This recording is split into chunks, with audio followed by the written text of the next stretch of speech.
Okay, and here we are. And this is Here and Now with Steve Struggle and Hey, how you myself, doing? Dr. Abraheim Weisfeld in Montreal, Quebec. And How y'all doing?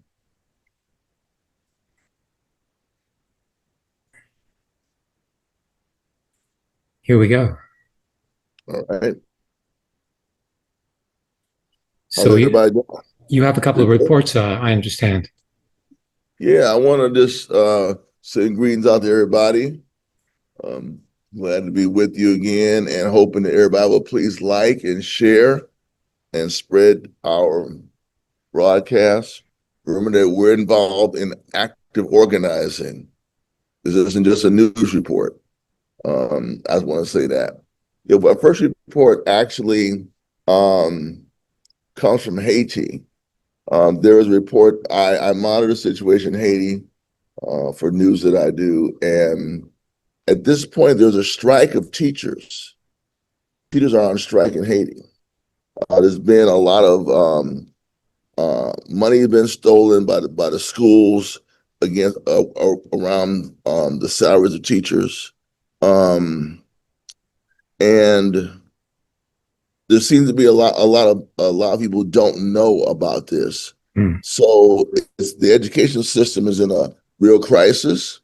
Um, since the assassination of Jovenel Moise in 2021, this is back that's been 4 years. There's been real problem with the school systems. In January of this year, Haitian teachers launched an indefinite general strike Hmm. demanding payment of overdue salaries, improved working conditions, and better benefits.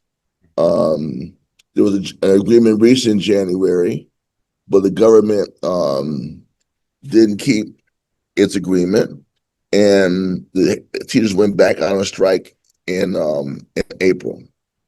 Um, they want to make sure that many of the demands are common labor demands, health insurance, recognition of the contracts, and improvement of the working conditions and the school infrastructure.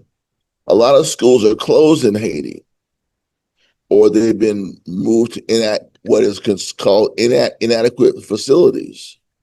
Therefore, the schools can't really operate.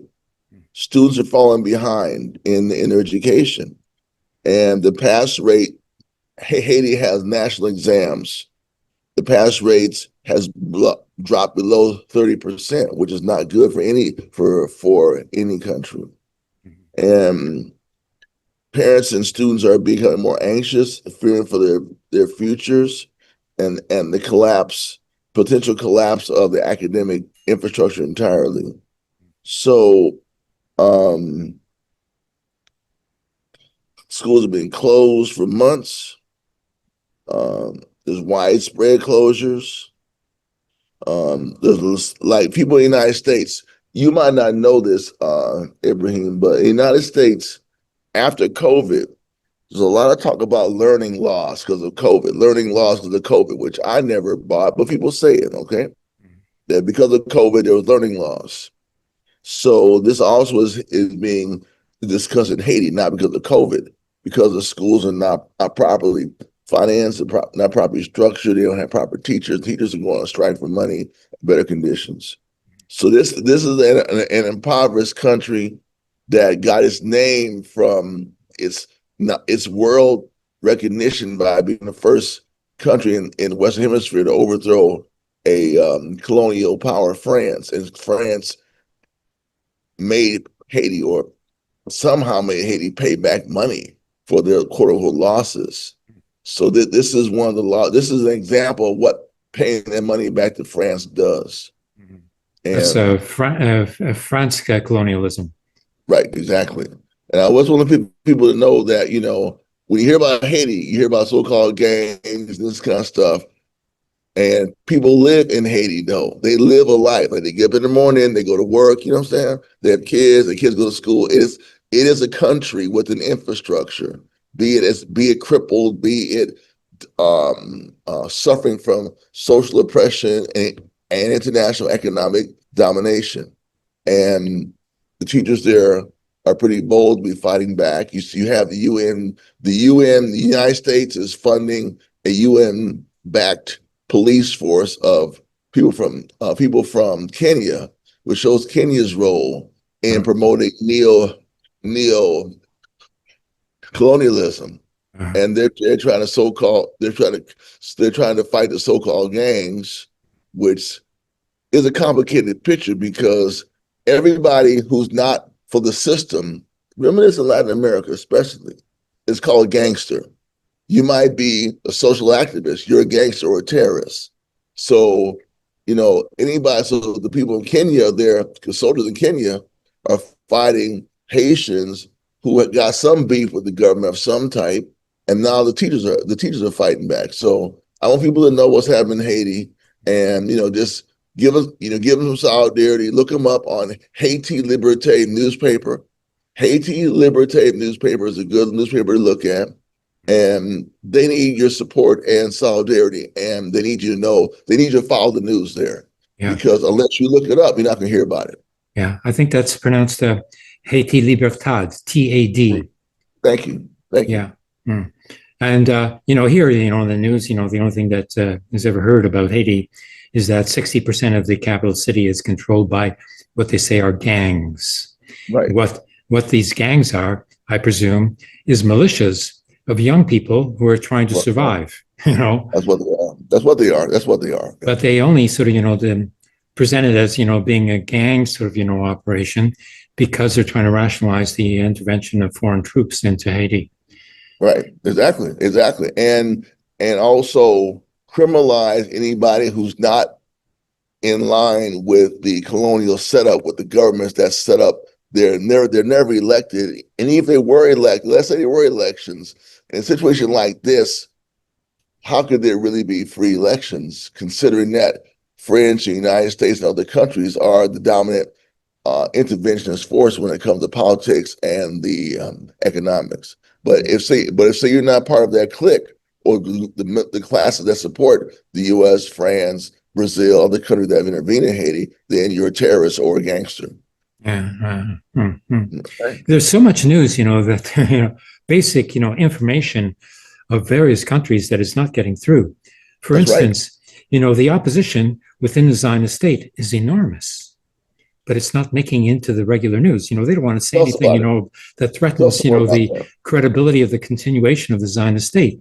So they're not reporting the fact that the Haredi parties, the religious parties, which have been supporting Netanyahu's government in a coalition government in order to get their, subsidies, for their yeshivas, for the madrasas, their religious schools.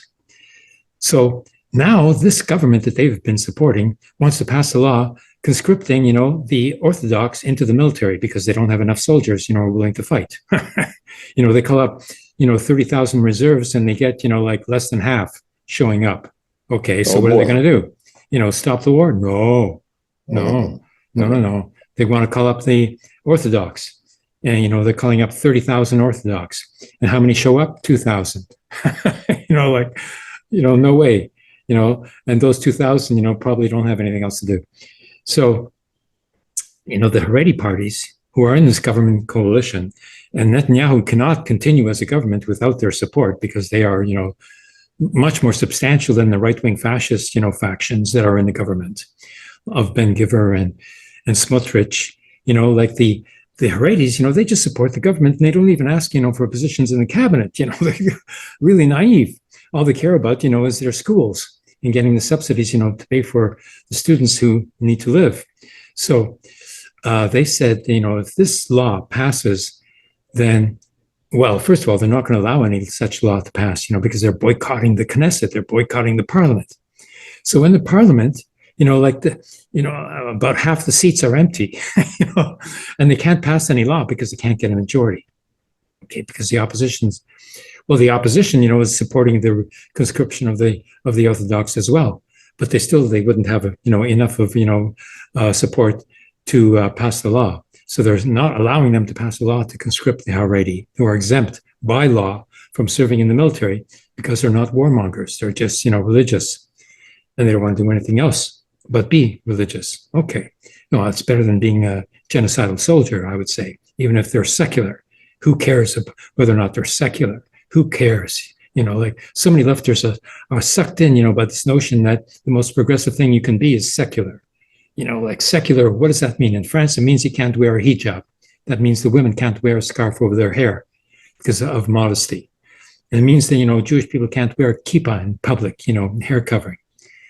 But Christians, they can wear a little cross. Oh, yes, that's okay. That's what's called secularism. It's bullshit. So, that story is not making it into the news, that there's this opposition from the major supporters of the Netanyahu government. This can bring down the government, but nobody's mentioning this, except for Israeli English press, and I can show you this. Proof coming up.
Okay, we're in a share here. On my Facebook page, I've got the story here. All right. IDF, the Imperial Death Force of the Zionist state, must issue draft orders to all eligible men by July, the Attorney General says. All right, good luck. If Torah learners are arrested, we won't be able to continue in this coalition, Haredi leaders told Ma'ariv, the newspaper. It means they're going to quit the government. The government's going to be brought down. It means new election. It means everything changes. Because they want to try to conscript, the Orthodox. No way, no how. Now, here is another sort of, thing that's come out. In Canada, about a dozen, former Jewish school students who have become anti-Zionist are speaking out in an interview with the Maple Paper Journal. 13 former students about the role Jewish students may play in Canadians joining the Israeli military. Because the Jewish schools, so-called Hebrew schools in Canada, that parents pay like $20,000, $24,000 a year for, for their children to be well-educated. Instead, they get brainwashed into becoming Zionists and in fact, volunteering to go and fight in the Zionist military. Completely, like ridiculous. Now, the Haredi boycott over the government's delay in advancing a law that will exempt a majority of military-age Haredi men from IDF service. Okay. The government is supposed to be advocating a law that will exempt the Haredi of the Orthodox, from conscription. But it's not going ahead. And so the Haredi are boycotting the parliament, because not getting their exemption.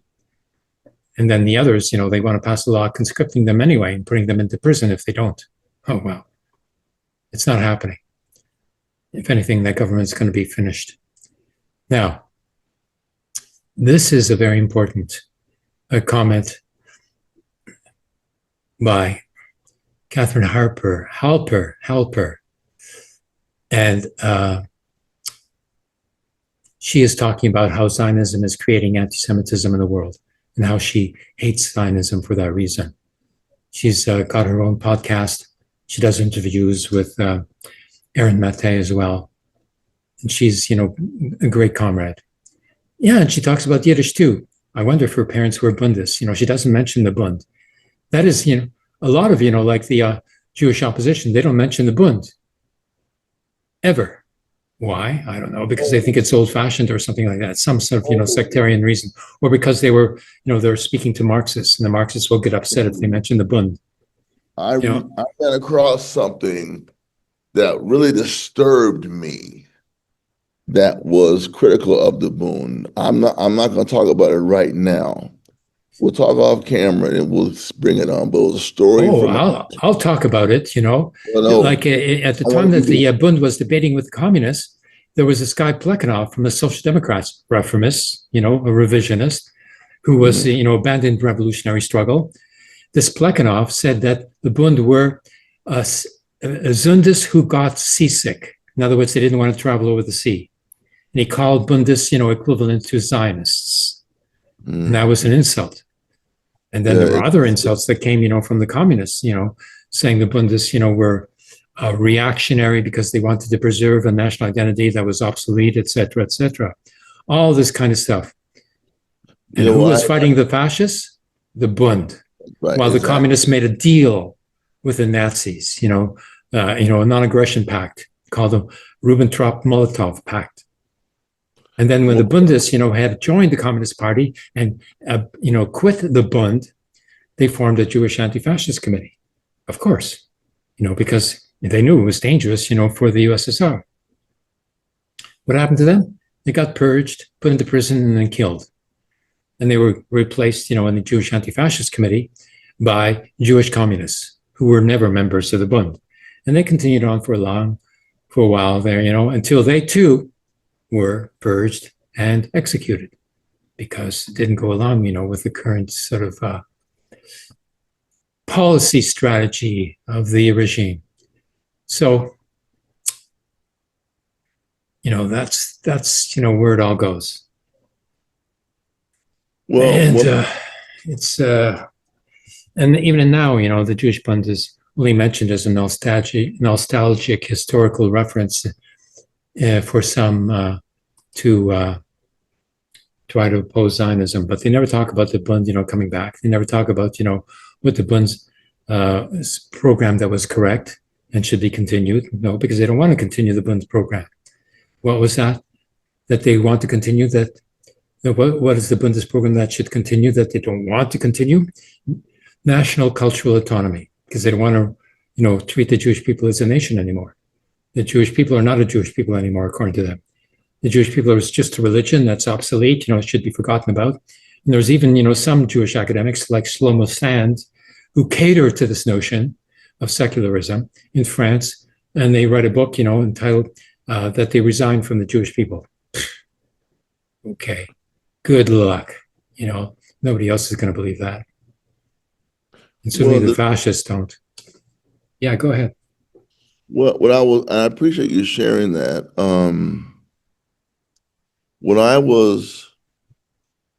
I can't put my hand on it right now, but there was a report from a country.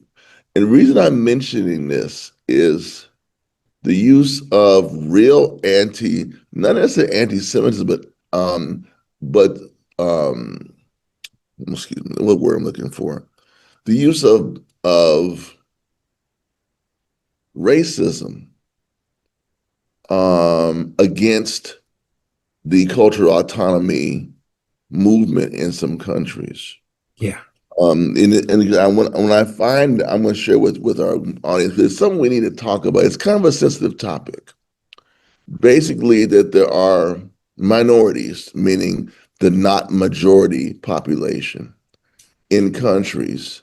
And the cultural autonomy centers are attacked politically because this is where the minorities congregate, or they have a historical and cultural affiliation to a center.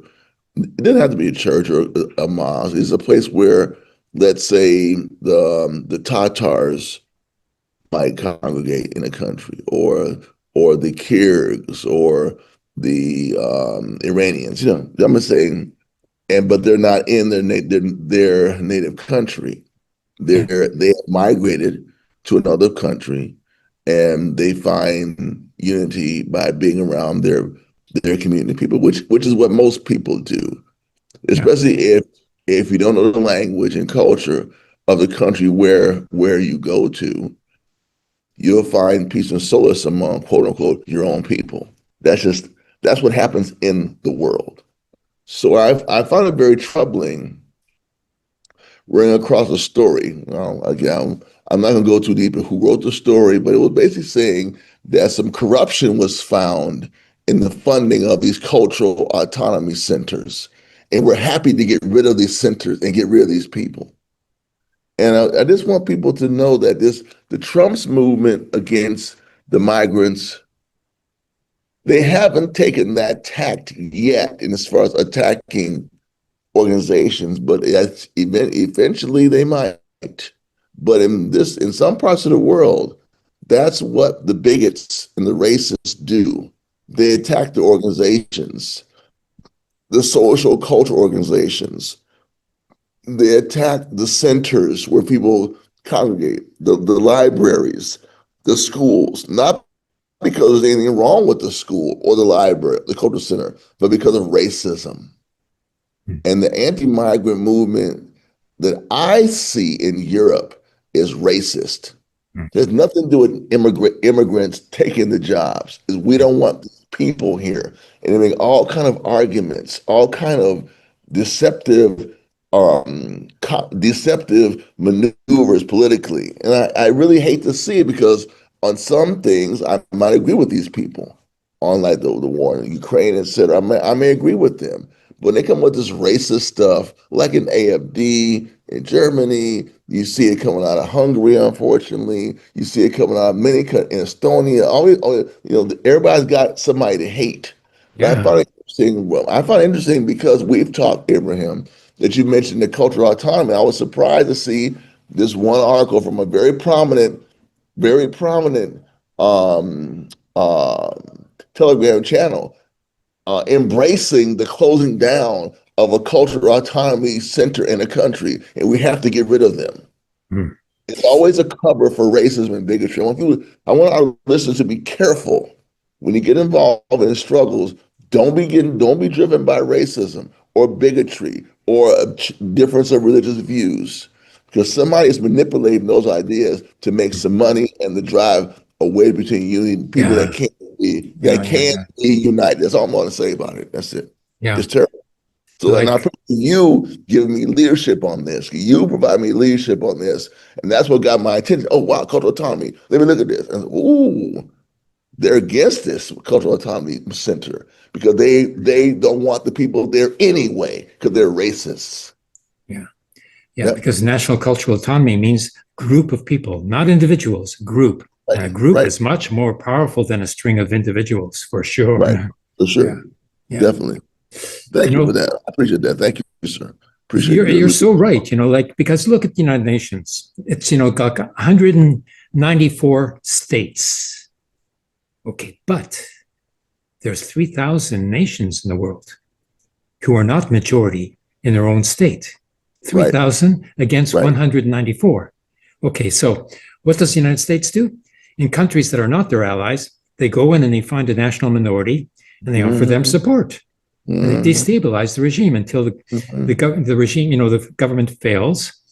And then they move in, and support, the opposition, and then buy another election. That's how they operate. Okay. That's how they operate. Yes. That's how they operate. Exactly. So what does the left do? The left, when it comes to, an allied country, they will say, oh, well, everybody has to be loyal, to that progressive, government in that country. Okay. And national minorities, forget about, their own national cultural autonomy. They have to support the central government because the central government is progressive, and you don't support a progressive government, you're a reactionary. And if you support, national cultural autonomy and not the central government, then you are reactionary. That's as far as it goes. It's as simple as that. It's not so simple. I'll give you an example. Let's do a comparison between the Jewish Bund, for example, and what the left says about it and said about it in the past, and the Black Panther Party. Okay. Both are national minorities, both organized for self-defense. And if somebody said that the Black Panther Party should not exist because the left is going to come along and support, the black people and defend them against, the white racists. Huh. Are the black people going to accept that? No way, because they haven't come to support them in the past. They haven't shown up since the Civil War. Yeah. And okay, some volunteers went down, to the South, during the civil rights, campaign. Some communists and some Jewish people went down there and they got killed. Okay, so they supported, the Black nation's liberation struggle. Right. But did the unions, the white unions, the working class support the Black liberation struggle? No. Okay, so that means Black liberation struggle has to support itself with, solidarity, with solidarists. Okay, fine. But they have to support themselves, defend themselves. And that's what the Jewish people did. They supported themselves and defended themselves successfully against the fascists under the Russian Tsar. And in the 1905 revolution, who was fighting back the fascists and the police in the streets? The Jewish Bund. The communists weren't around. The Jewish Bund was 35,000 members. The communists were 8,500. They didn't have the strength. The Jewish Bund did because of collective solidarity, fostered by national cultural autonomy. Okay, so to say that that's reactionary would be utterly stupid. And it's not, said, the leftists don't say that about 1905. No. But when it comes to nowadays, what do they call on Jewish people to do in order to become anti-Zionist? They have to give up being Jewish. Good luck. A lot of Jewish people have tried to give up being Jewish in Germany in particular. They were assimilationists. They said, oh, we're German, we're not Jewish, and along come the 1933 Nuremberg regulations, which said that even if you have one Jewish grandparent, you are Jewish and therefore not German, and therefore you could be excluded and done away with. And they would always say, oh, but we're German, we're assimilated, sure, you're assimilated, but that doesn't mean you get an exemption from the fascists. No way, no how. So the national minority has to defend itself. That's what national cultural autonomy means. And it means, supporting the Black Panther Party, and it means supporting the Jewish Bund. Same thing. Yeah. Okay, those are the important points to be made today. And I think that we're under 1 hour, so we can get it into TikTok as well. We're doing quite well on all the various platforms. We're in the Reddit Jewish Bund group. We're in Reddit Democracy group. We're in on TikTok. We're in Telegram. We're in what's the other one called? Interview. We're of course in Facebook and on YouTube, of course, and all those different platforms give us a total of a couple of 100, listeners. So we've got a core of organizers, political theorists, who want to know how to proceed. They want to hear the repetition of what they're hearing, on the regular sort of, journalists, like that. Very true. How do you proceed? What do we do? Right. Good point. What do we do? What's to be done, basically, as Lenin said. That's what's to be done. That's a good point. What's to be done? That's very good. Yeah. And here we are. We know what we're doing. We've got the experience and we're talking about it. And we've got the listeners, who are learning from us. So on we go. And here we go for today. Thanking you very much for your attention, everyone. And we will be speaking to you again in the following week.